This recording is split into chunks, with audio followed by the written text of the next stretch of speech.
RCR presenta Librería Sónica, el espacio que te llevará a descubrir el apasionante mundo de los autores, la poesía, la dramaturgia, la imaginación.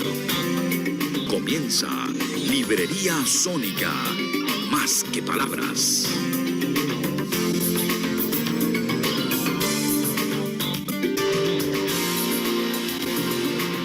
Bienvenidos amigos oyentes de Radio Caracas Radio, rcr750.com y @rcr750 a una nueva edición de Librería Sónica. Literatura para untar. Les damos la bienvenida a Yoyiana Ahumada, @Yoyiau. Jorge Gómez Jiménez, @Jorge Letralia. Y Kira Kariakin, @KiraKar. Y no dejes de visitar los perfiles de Radio Caracas Radio en Twitter, Instagram, Periscope y YouTube como @RCR750 y la página web rcr750.com. Hoy nuestro programa tiene una invitada muy especial. Tendremos la presencia de una de las voces poéticas femeninas más potentes del siglo XX venezolano y lo que va del XXI. Una voz que ha recibido altísimos galardones dentro y fuera del país y que hizo de la pequeña población de Turmero el centro del universo, el suyo. Nos referimos a la poeta y escritora Yolanda Pantin. Bienvenida, Yolanda, a Librería Sónica. Muchísimas gracias, Jorge, Yoyiana y Kira. Muy contenta de estar con ustedes aquí, finalmente, y dispuesta a conversar de tantos temas comunes, porque nosotros somos vecinos, Jorge, de Cagua y Turmero, ¿no? Claro, yo soy de Cagua. Aragua presente. Mi familia conoce a tu familia y bueno. Claro, Antes de pasar a la entrevista y después de este pequeño momento familiar cagüeño, turmereño, vamos a los eternos rivales. Vamos a comentarles algunas noticias de actualidad en el medio literario venezolano. Bueno, desde la Fundación para la Cultura Urbana nos llega la convocatoria de Diálogos sin Fronteras. Es un encuentro virtual con poetas venezolanos moderado por el también poeta e investigador Arturo Gutiérrez Plaza. Este diálogo dio inicio a estas sesiones el 30 de octubre y se va a extender hasta el mes de diciembre. Desde aquí les estaremos informando, pero si ustedes quieren seguir esas conversaciones poéticas, síganlos por las redes de la Fundación para la Cultura Urbana, en Twitter, en Instagram y en su canal de Telegram. Y la poeta y directora del sello editorial de Crepsidra, Carmen Verde Arocha, estará compartiendo su larga trayectoria como editora a lo largo de 5 sesiones en cómo editar y publicar un libro, El dilema del autor, en @Academia de Autor. Y a nuestros escuchas los invitamos a leer el ensayo de Josu Landa sobre la obra de Rafael Cadenas en la revista @PDePoesía, periódico de poesía.unam.mx.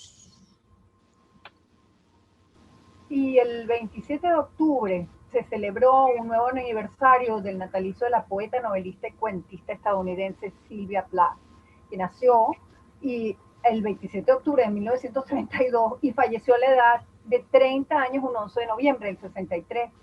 Plath fue exponente máxima de la literatura confesional y escribió su primer poema a los 8 años. Su vida fue un gran tormento debido al síndrome maníaco depresivo, que conocemos como síndrome de bipolaridad, que la llevó a varios intentos de suicidio. De manera póstuma aparecieron los libros de poemas Ariel, uno de los títulos claves en su biografía, Cruzando el agua, Árboles invernales. Y en 1977 se publicó una colección de sus cuentos, fragmentos de los diarios y ensayos, titulada La caja de los deseos. En 1982 se le otorga el premio Pulitzer póstumo por su obra poética recogida en poemas completos, y un año después aparecieron sus diarios. También ha sido publicado recientemente un libro de relatos titulado Johnny Panic y la Biblia de Sueños. En la sección de Letralia le hablamos esta semana del 24º Premio Nacional de Ensayo Leonor de Guzmán, un premio que convoca a la Cátedra de Estudio de las Mujeres Leonor de Guzmán en Córdoba, España. Y es para trabajos que se sitúen en el ámbito de análisis desde la diferencia sexual y el feminismo. La extensión de los originales no sobrepasará las 150 páginas ni será inferior a 100. Se establece un premio de 2.000 euros y el plazo de presentación de los trabajos será hasta el 15 de noviembre de 2020. Pueden ver las bases completas en nuestro portal en letralia.com, en la sección de concursos. Les recordamos que Letralia es desde 1996 la revista de los escritores de habla hispana. Para publicar con nosotros, entra a nuestro portal en letralia.com y estamos en Facebook, Twitter y Telegram como Letralia y en Instagram como Revista Letralia. Y bueno, como ya les anunciamos y como pueden ver en pantalla, estamos aquí con nuestra querida amiga Yolanda Pantin, que es una gran poeta venezolana que acaba de ser galardonada con el premio Federico García Lorca de España hace 2 semanas.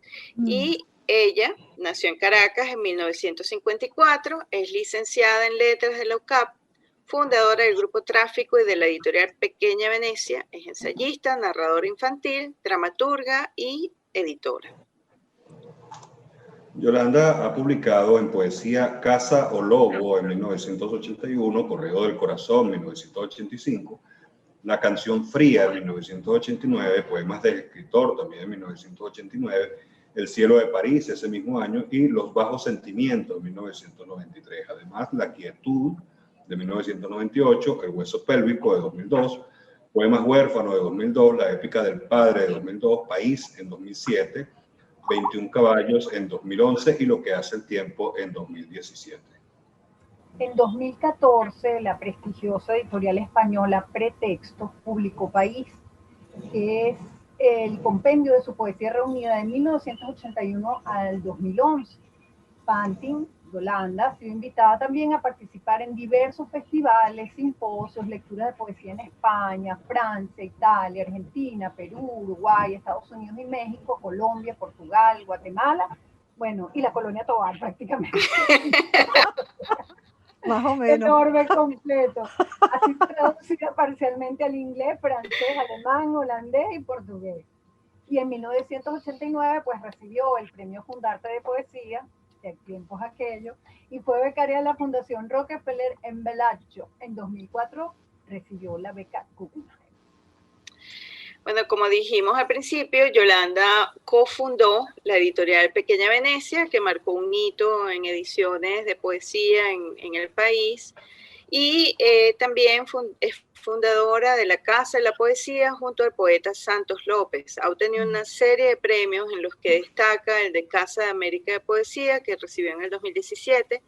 Ha sido invitada a ferias de libros y festivales de poesía en todas partes del mundo. En el 1991, a la primera Bienal de Poesía de Val-de-Marne, en Francia, impulsada por el traductor y editor Henry Deluy, y participó en la Bienal de Poesía de Moscú en 2019. Esa yo no la sabía, ya nos vas a echar el cuento. Aficionada a la fotografía, mostró públicamente esta faceta de su variada obra en la exposición Dedicatorias, celebrada en la Fundación La Poeteca en el 2019, y allí se pudo ver una selección de imágenes que recogió en 2008 mientras hacía la ruta transiberiana, 9.288 kilómetros desde Moscú a Vladivostok.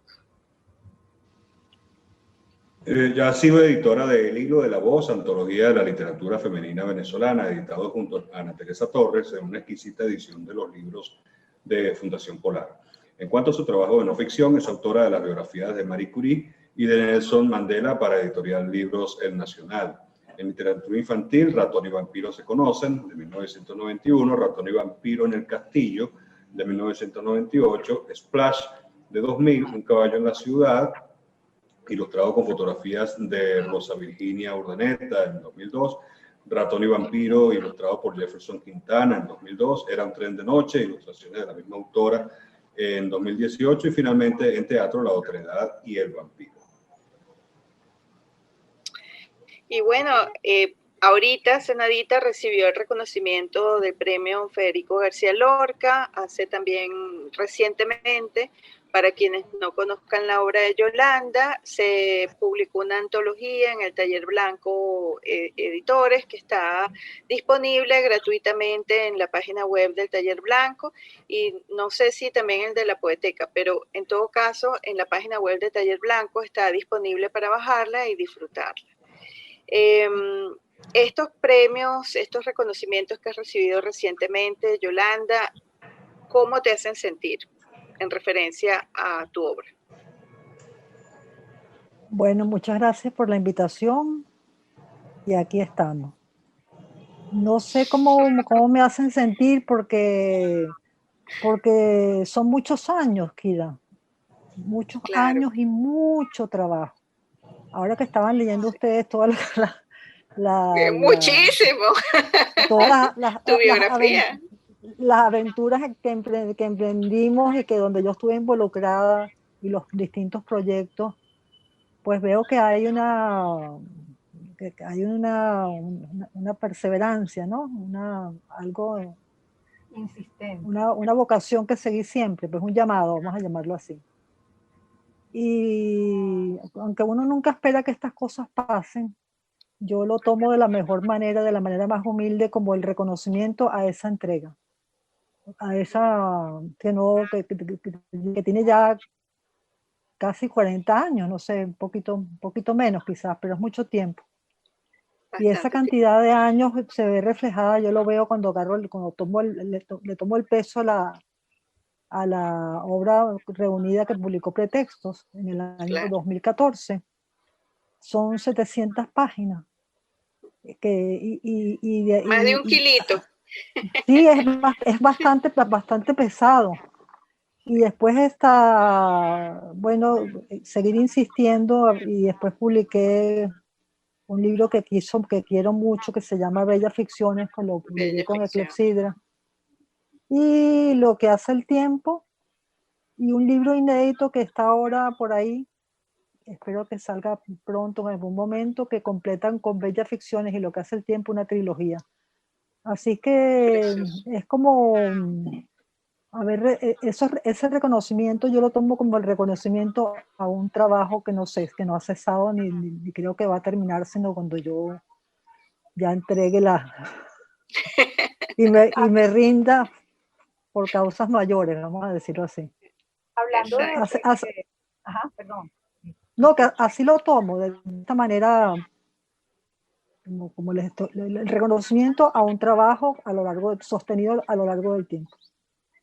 Perfecto. Hablabas de una suerte de llamado en relación a comprender que hay 40 años de dedicación y de insistencia y de compromiso con la poesía.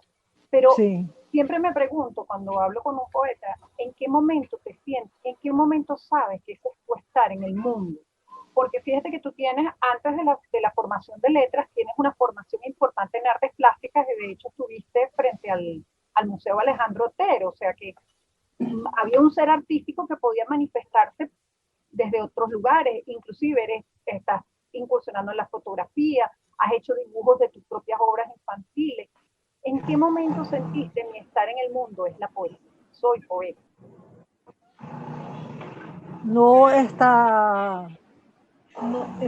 Es una pregunta muy difícil, no sabría responderla con precisión, porque yo no diferencio esas aproximaciones, esos lenguajes, son lenguajes. Ahí, digamos, hay algo que vamos a llamarlo poesía, y distintos lenguajes para responder a ese llamado. El primer lenguaje mi primer llamado fue a través del lenguaje de la pintura, del dibujo, pero era muy joven, era una niña, entonces no pude desarrollar eso que estaba en mí, porque muy pronto, a pesar de que estudié en escuelas de artes plásticas, te estoy hablando de una adolescente, una muchacha muy joven, pronto yo decidí por mí misma que esa no era mi vocación, realmente, que no tenía talento para eso. Y entonces en ese momento, bueno, me vi como en un vacío y dije, bueno, ¿y ahora qué hago? Porque yo le he dedicado mi vida a esto. yo no puedo abandonar esta vocación, este llamado tan fuerte. Entonces pensé que lo más cercano a la pintura que acababa de abandonar a voluntad y a conciencia era la literatura. Pensé que tenía que estudiar letras y el lugar donde tenía que estudiar letras era la Universidad Católica Andrés Bello. Nunca pensé en la Universidad Central, no sé por qué razón, pero digamos que terminé en la Escuela de Letras de la Universidad Católica Andrés Bello. Y ahí sí sentí el llamado muy fuerte de la poesía como herramienta para poder sacar cosas que estaban adentro. O sea, como un instrumento. Y ese instrumento es el lenguaje, pues hacer eso con palabras. Y la primera, digamos, impresión fuerte de que el lenguaje poético te podía arrastrar, lo tuve cuando tomé 2 seminarios, uno sobre Vallejo y otro sobre Quevedo, en la Universidad Católica. Y a partir de ahí, bueno, al entender eso con el cuerpo, que ese lenguaje estaba dentro, que esa posibilidad de lenguaje estaba dentro del cuerpo, que salía de adentro, pues fue cuando tuve una revelación, pues, y un mandato que no he hecho sino seguir. No sé si responde la pregunta. Sí, Claro, totalmente. claro. Sí.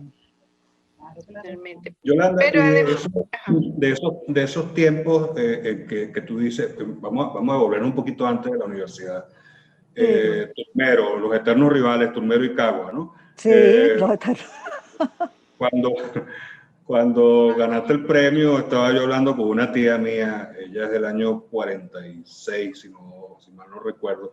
Me dijo, sí, claro, yo conocí la familia Panti, una familia muy respetada, y me dijo algo así, pues que era una familia muy respetada en Turmero, aunque nosotros somos de Cagua, pero bueno, tú sabes que eso es un saltico, ¿no?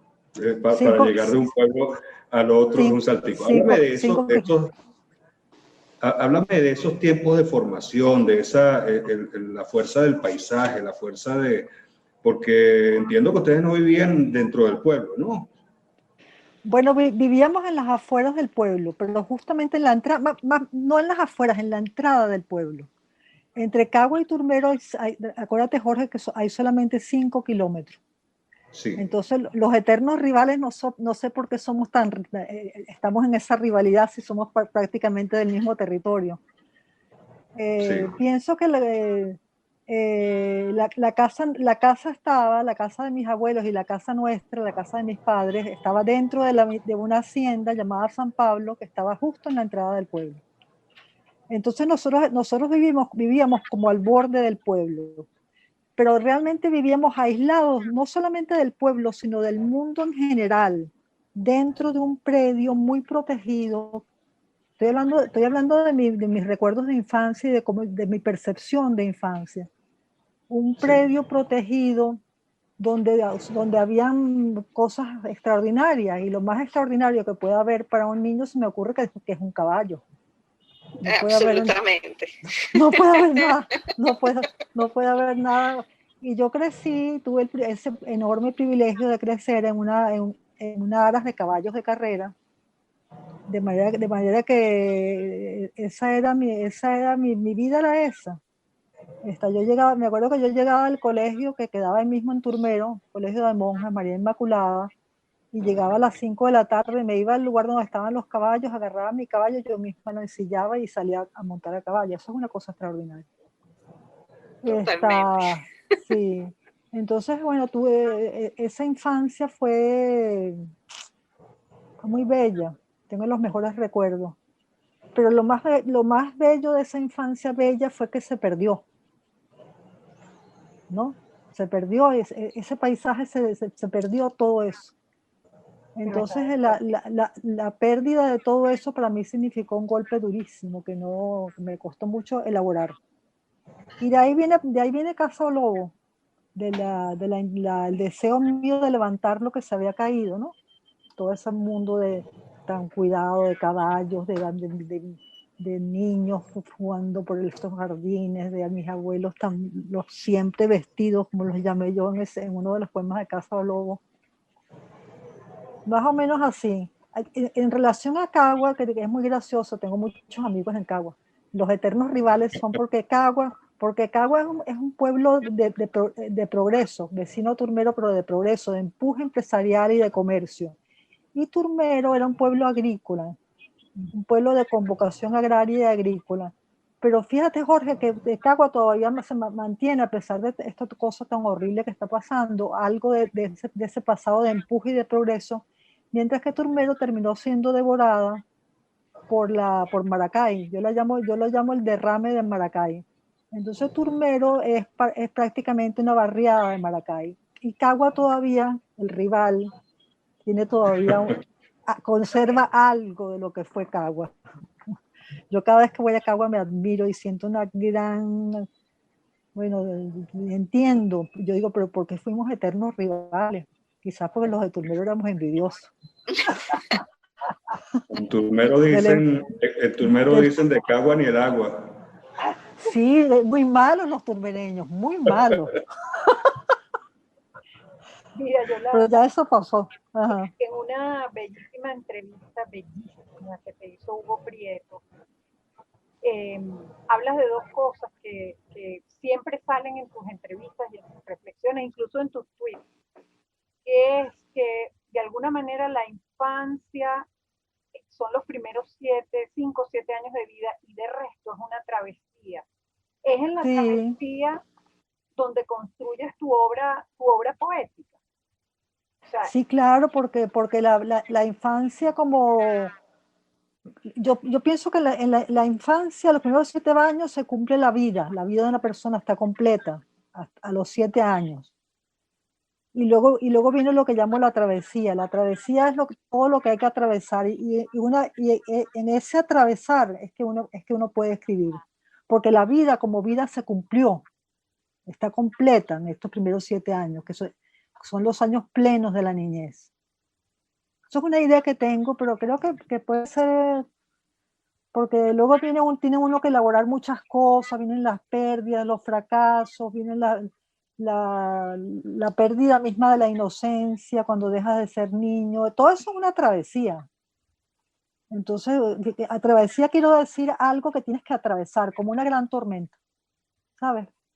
Entonces, en medio de esa tormenta tú puedes o no, en el caso mío, pues escribir qué pasa, qué sucede durante la tormenta. Es algo así. Bellas Ficciones es como una recuperación de eso, me da la impresión, porque ahí exploras tus memorias, o sea, traes como ese universo personal como para dejar constancia, ¿no? Para dejar constancia de eso que fue y de esos sentimientos, de esas escenas, de los afectos, de las memorias de tus padres. Así que hay como una vuelta, ¿no? Hay como una vuelta circular a ese tema. Claro, porque Bellas Ficciones retoma, hace un link con Casa Lobo. Solamente que entre un libro y otro hay 40 años, un poquito más, un poquito menos. Y en esos 40 años pude completar la frase. Y el tiempo me dio la sabiduría, vamos a decirlo así, de ver las cosas en perspectiva y poderlas valorar y equilibrar en su justa medida.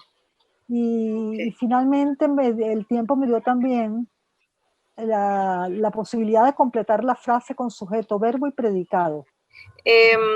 Claro, estábamos diciendo que con Bellas Ficciones se cierra entonces ese círculo, ¿no? De 40 años, o sea, desde ese primer libro, desde Casa Lobo hasta Bellas Ficciones. Y estabas hablando de que tienes otro que completa la trilogía junto con el segundo que acaba de salir, ¿no? Que también con Eclepsidra, me imagino que saldrán los 3 con Eclepsidra, ¿no? ¿no? No, el segundo libro de la trilogía es Lo que hace el tiempo, que fue el que ganó el premio Casa de América en Perdón, Madrid. sí es verdad. Ok, Y lo publicó Visor. Cierto, cierto. Sí, sí. Entonces, el tercer libro que cierra la trilogía se llama El dragón protegido. Ay, qué bello título. Esto sí es una primicia. Primera vez que lo nombro públicamente. Sí, sí, sí, pero es un libro que, bueno, que no te puedo decir mucho. Es más o menos el mismo mundo, el mismo universo, las mismas personas, están mis padres, está la casa, está el lugar, y todo eso está protegido. Y eso tiene que ver, todo lo que está en esa trilogía tiene que ver, remite directamente a Casa o Lobo. Ahora que vendrá y después. No nos puedes leer, nos puedes regalar la lectura de uno de esos poemas de ese libro. Seguro que sí, pero tendría que pararme a buscar los papeles.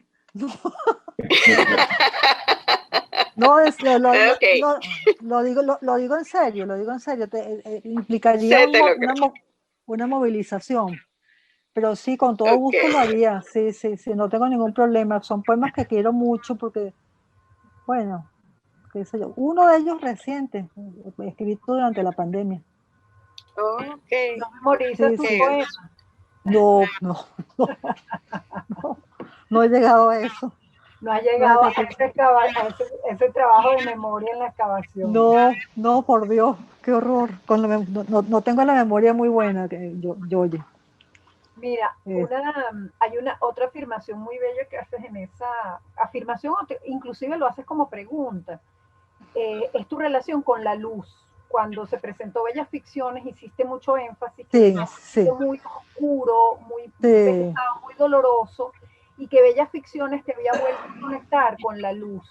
Pero a la vez también dices que la luz del trópico, es decir, la luz venezolana, la luz de Reverón, es una luz que calcina, que no es realmente. ¿Cómo es tu relación con la luz y cómo se engrana en eso que nos has dicho de cómo el lenguaje en ti se expresa a través de la poesía o a través de la literatura infantil? O sea, ¿qué relación tiene la luz y el lenguaje en tu Bueno, esas son revelaciones, casi obviedades. Yo recuerdo una línea de un poema de Blanca Varela que fue, digamos, para mí fue tan importante. Y la línea dice, la luz existe. Pero es que en verdad la luz existe. Pero la luz que yo valoro, que no tiene que ver con la luz de Reverón, por eso hago la diferencia, porque la luz de Reverón te ciega. Ese blanco te ciega. Es una luz que yo identifico más con algunos poetas del Caribe, que es una luz que pasa por las romanillas, que pasa tamizada y que permite valorar los claros oscuros, zonas de luz y zonas de sombra. Las zonas de sombra muy penumbrosas, pero en un sentido bonito. Y de pronto desde la penumbra se abre una puerta, una rendija, una ventana y hay una luz que entra a ese recinto penumbroso. Esa es la luz que yo valoro. Y esa luz me vino de repente, esa valoración de la luz, ese fijarme en la luz, que parece, como te digo, una obviedad, pero no es fácil, porque uno cuando es joven, uno está distraído, a uno lo distraen muchas cosas. Y entonces pierdes de vista lo verdaderamente importante. Esa percepción tan clara de la luz me vino cuando nacieron mis 3 nietos el mismo año. Que ellos nacieron los 3 en el peor año de la historia venezolana. Ustedes se acuerdan, el 2014. Un año tremendo. Pero mis nietos nacieron en el 2014. Entonces, en ese momento mi poesía cambió. Y yo recuerdo que a mí me parecía muy extraño lo que me estaba ocurriendo. Por qué razón yo me estaba fijando en esos detalles, que era lo que me parecía tan bonito de una luz que caía sobre un árbol. Y yo se lo comenté a mi amigo que tan querido Santos López. Y él me dijo una cosa, me dijo lo que era obvio. Me dijo, Yolanda, acaban de nacer tus 3 nietos. Entonces ahí, bueno, son cosas como muy delicadas, pero en las que yo creo, sinceramente. Claro, es que cambia la percepción de la vida, o Sí, sea, te cambia total, la valoración de las cosas, ¿no? Es una totalmente. generación más que desciende de ti, o sea, entonces Claro. es Sí, Es un canto a la de vida, tus hijos, sí. aunque sea sí, hoy, sí, es un sí, canto sí. a la vida, claro. Y la atención se mueve, o sea, la mirada y la La atención se mirada cambia. mueve. Bueno, porque es que también es cierto que, claro, con el nacimiento de mis hijos, se fue dando por la vida misma, pues obviamente, el deterioro y la vejez de mis padres. Entonces, Claro. estas cosas empezaron a hacer a meterse en mi poesía y empezaron a tomar Sí. toda mi atención, pero Bueno, como y, manifestaciones, y se sí, balancea todo, o sea, está tus padres y está, o sea, como eran con tus hijos y ahora eres tú así con tus nietos. Entonces, yo Claro. supongo que se crean los paralelismos, ¿no? más o menos, sí, sí, sí. Es difícil decirlo porque tiene que ver con la vida misma que es muy misteriosa, ¿no? Y con las manifestaciones que están, con los signos de la vida, pues, A tomando. mí me conmovió mucho una cosa que dijiste en la presentación de Bellas Ficciones sobre el jardín, cuando fuiste a ver que estabas viendo el jardín con tu madre y que Sí, tu mamá te dijo que ahora el jardín, pues, era maduro, estaba crecido, que había que... no, ella lo que me dijo eso fue una tarde muy bonita, eso fue, Bella Ficciones es del 2015.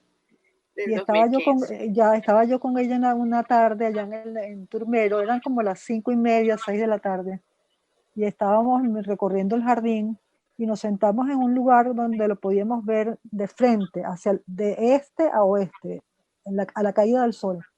Entonces nos sentamos y mi mamá me dijo una frase extraordinaria que me iluminó y me dio el tono de todo. Me dijo, mira, Yoli, lo que hace el tiempo. Sí, sí, sí. Ah, Qué entonces, belleza. claro, sí, mira, Yoli, lo que hace el tiempo. Y lo que el tiempo hizo fue un jardín. El jardín.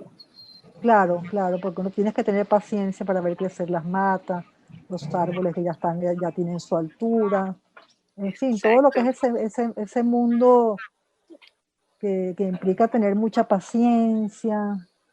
Bueno, sembrar un jardín, pues. No tiene por Exactamente. qué. Sí, yo digo sembrar unas matas, porque también la gente tiene la idea de que el jardín, una cosa como del paisajismo. No, sembrar No, unas no, matas.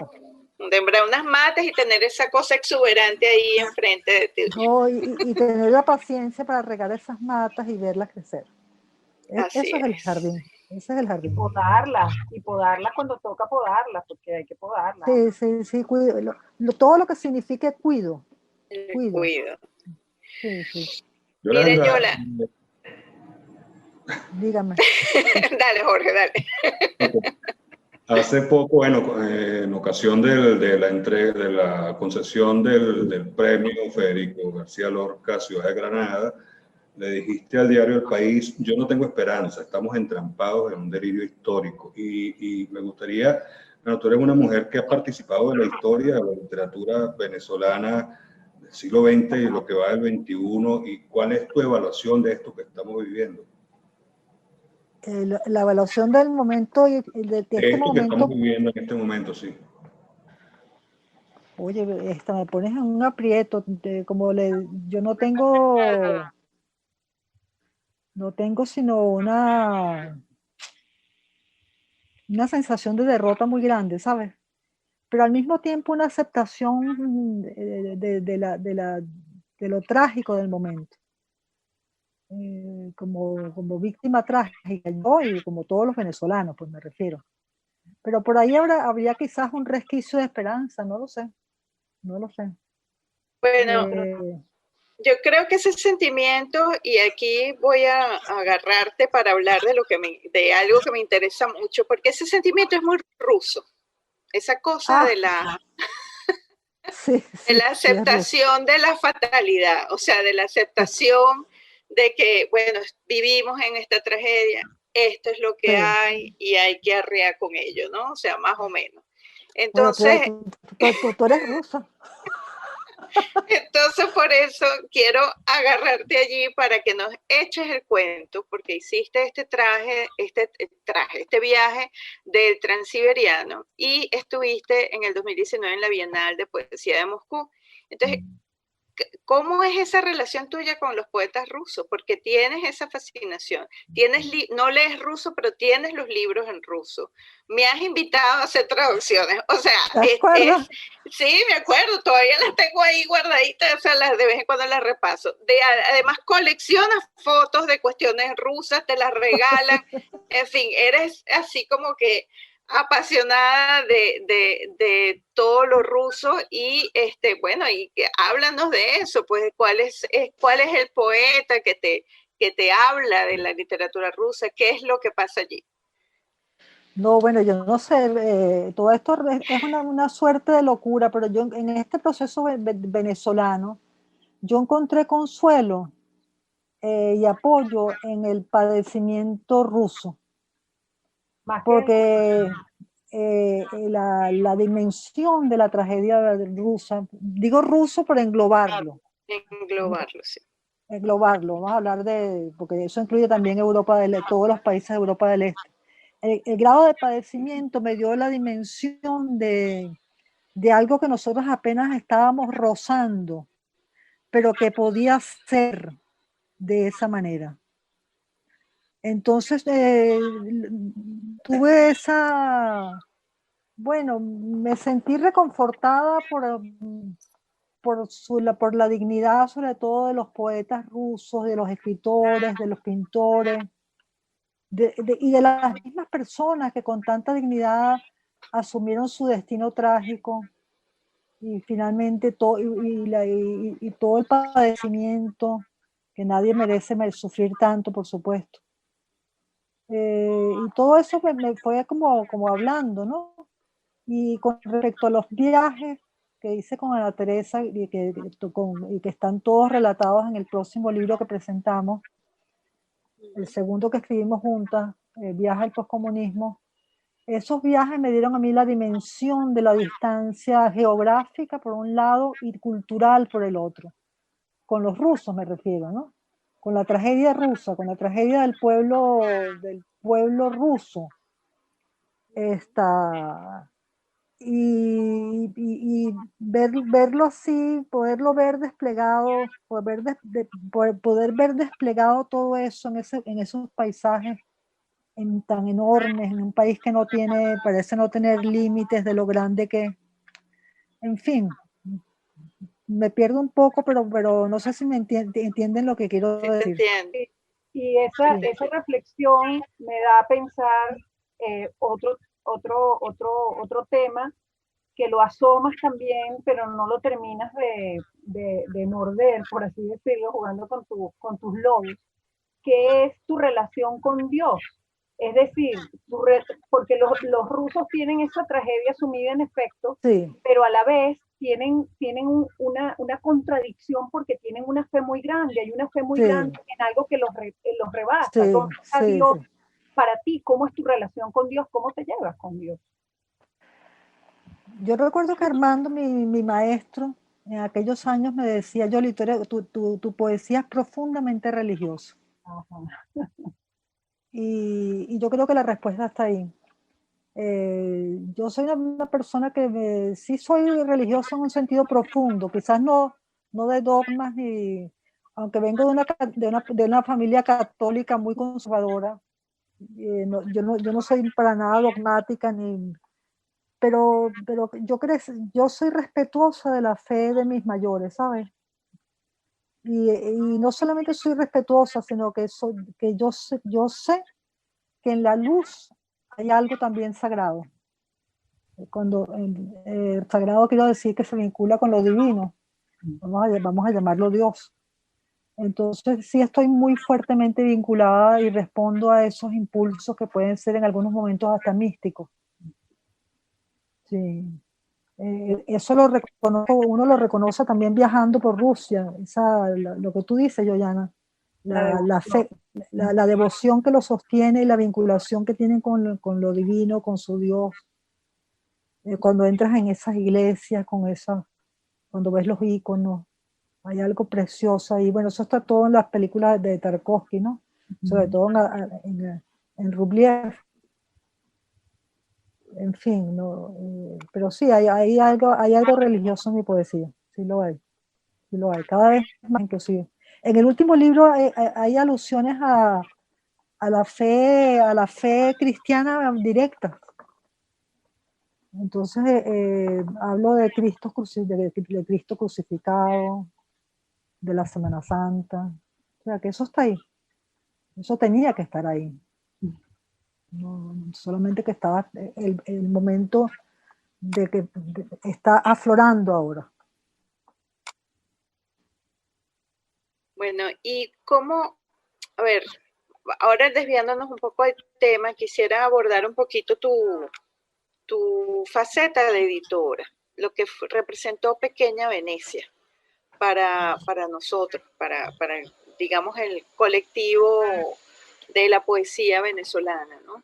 Yo recuerdo en el momento en que apareció como una experiencia sumamente novedosa, eran como una suerte de cooperativa, de asociación civil, estaban Antonio, tú, Blanca Esterponi, no recuerdo quiénes más, creo que Verónica Jafé también. No. Fue como una experiencia, Verónica no, es que no me acuerdo bien, yo sé que estaban tú, Antonio y Blanca, pero no sé quién, no. Déjame contarte, eso efectivamente, efectivamente la Pequeña Venecia surgió con un colapso económico editorial de Monte Ávila Editores. Cuando Monte Ávila por problemas económicos cesó sus publicaciones o las espació mucho.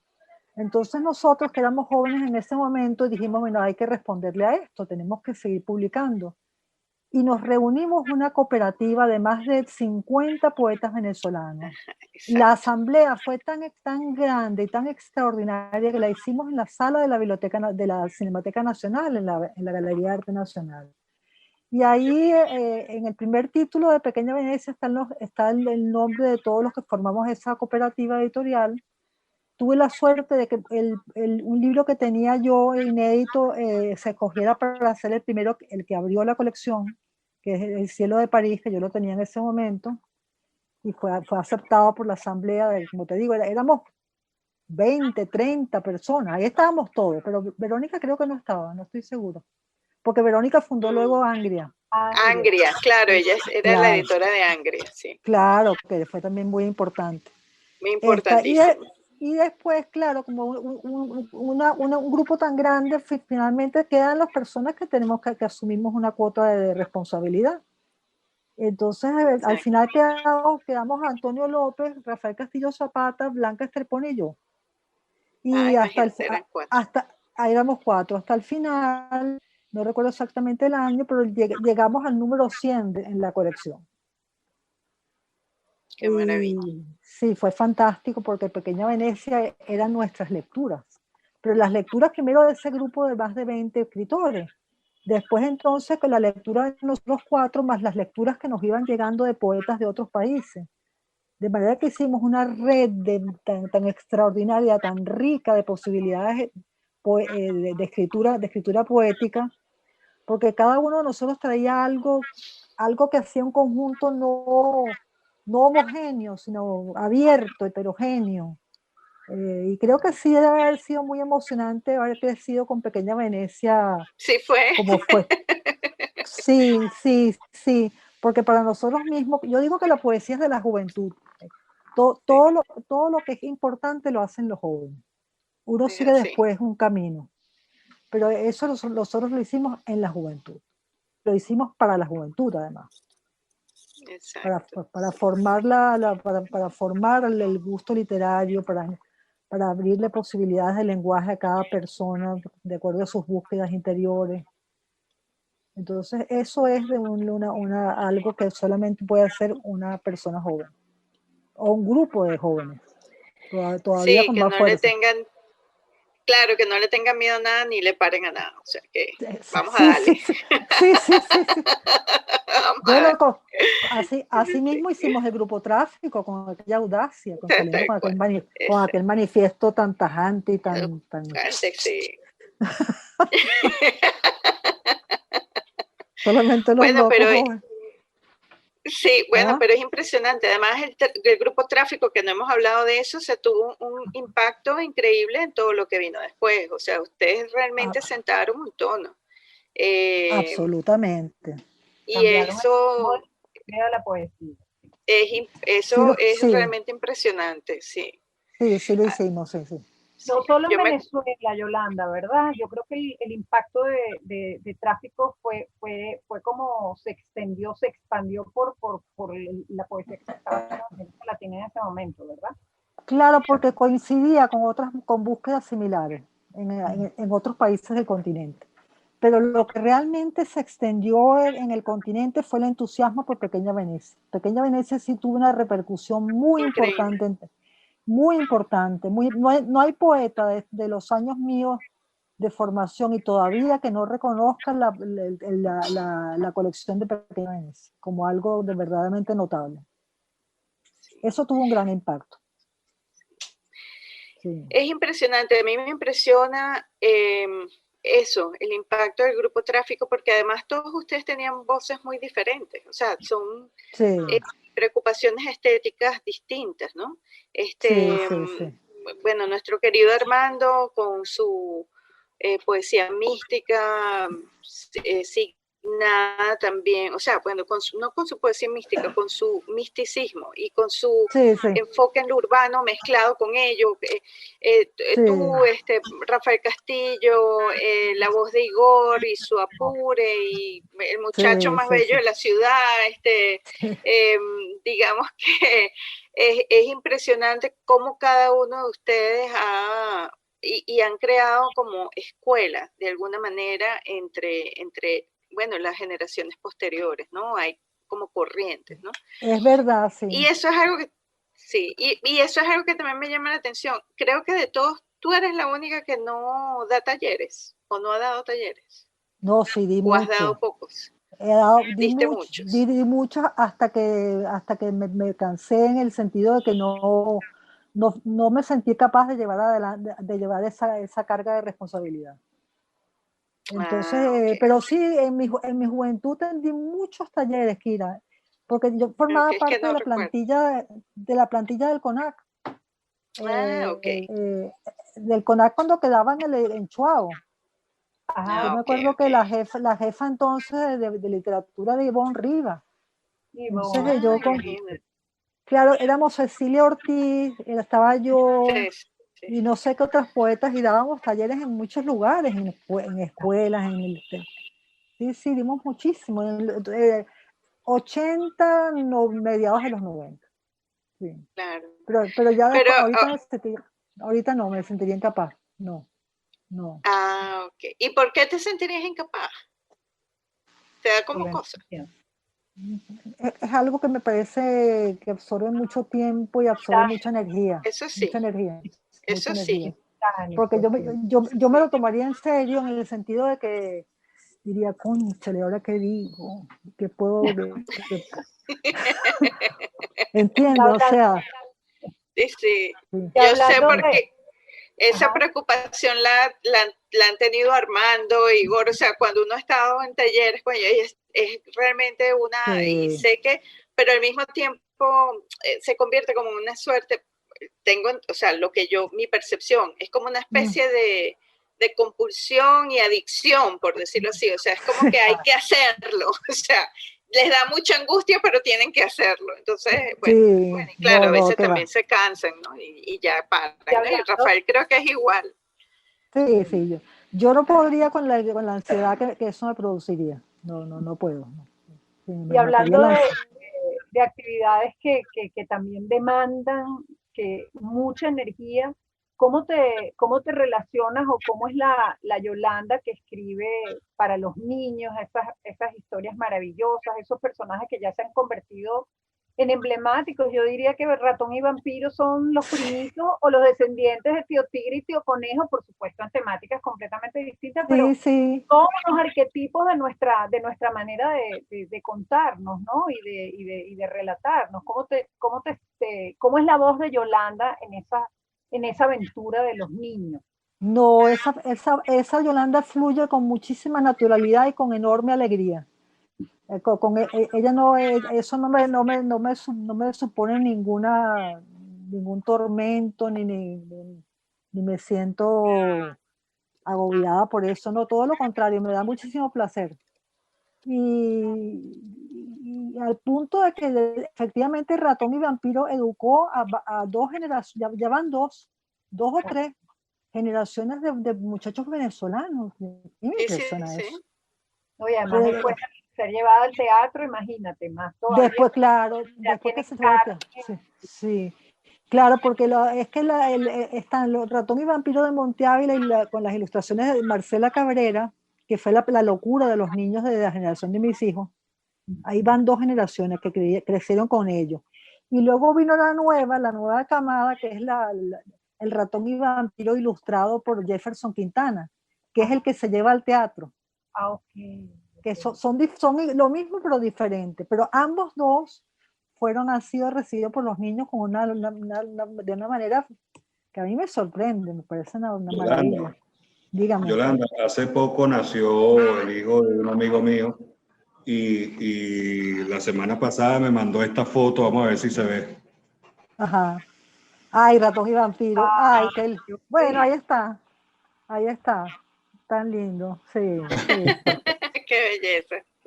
Oh, qué cosa tan bonita, imagínate tú. Qué belleza. Dios mío. ¿Cómo fue, que no me terminaste de decir, cómo fue tu experiencia en la Bienal de Poesía de Moscú? ¿Qué viste allí? No, fantástica, porque yo había estado en Moscú otras veces con Ana Teresa, precisamente en los viajes que están relatados en el libro que vamos a presentar pronto. Pero esta invitación surgió de pronto de parte de... Ellos son muy serios, los rusos son unas personas absolutamente serias, no te puedes imaginar lo que son. Entonces recibí una invitación con muchos sellos de universidades, de institutos, una cosa muy bien pensada y programada, y tuve la oportunidad después de varios años ya, muchos ya, de regresar a Moscú y de ver una Moscú que nosotros no habíamos visto, que es la Moscú de Putin. No te imaginas lo que es eso. O sea, ninguna ciudad que yo haya conocido en el mundo se parece a la Moscú de Putin. Aquello es una cosa que parece bañada en baños de oro, iluminada como si fuera un cuento realmente deslumbrante, con las cosas de lujo que tiene esa Moscú, las 400 museos. No, es fascinante, una ciudad fascinante, con una vitalidad que yo no conozco en ninguna ciudad del mundo. Y con todas las contradicciones que tendrá Moscú en relación al interior del país, porque una cosa es Moscú y San Petersburgo y otra cosa es el interior del país. Son cosas diferentes. Sí. Yolanda, vamos a tener que hacer otro programa para que otro paralelismo. Bueno. No, claro, el programa con Ana Teresa que está pendiente. Sí, que ahí vamos a hablar más de este tema, ¿no? Excelente. Yolanda, vamos a hacer pronto. Ha sido un gusto tenerte con nosotros aquí en Librería Sónica, Yolanda. Gracias, Jorge. Para mí también. Estar con amigos aquí. Muy corto el programa. No, pero está bien. Bueno. Hablamos. Buenísimo, ¿no? Pasamos por muchas etapas tuyas y me parece que hicimos un buen paneo. Qué bueno, Kira, me alegro mucho. A nuestra audiencia le recordamos que en la dirección general está Jaime Nestares, en la gerencia de producción Wilitza Arcaya, en los controles Ian Bururu Martínez y Néstor Tobar, y quienes compartimos con ustedes Kira Kariakin, @KiraKar, Yoyana Ahumada, @YoyiAu, y Jorge Gómez Jiménez, @Jorge Letravia. Y así concluimos esta emisión de Librería Sónica. Literatura para untar. Recordándoles que pueden volver a disfrutar de este programa en el canal de YouTube de RCR 750. Y así nos despedimos hasta el próximo domingo. RCR presentó Librería Sónica, el espacio donde la literatura es mucho más que solo palabras.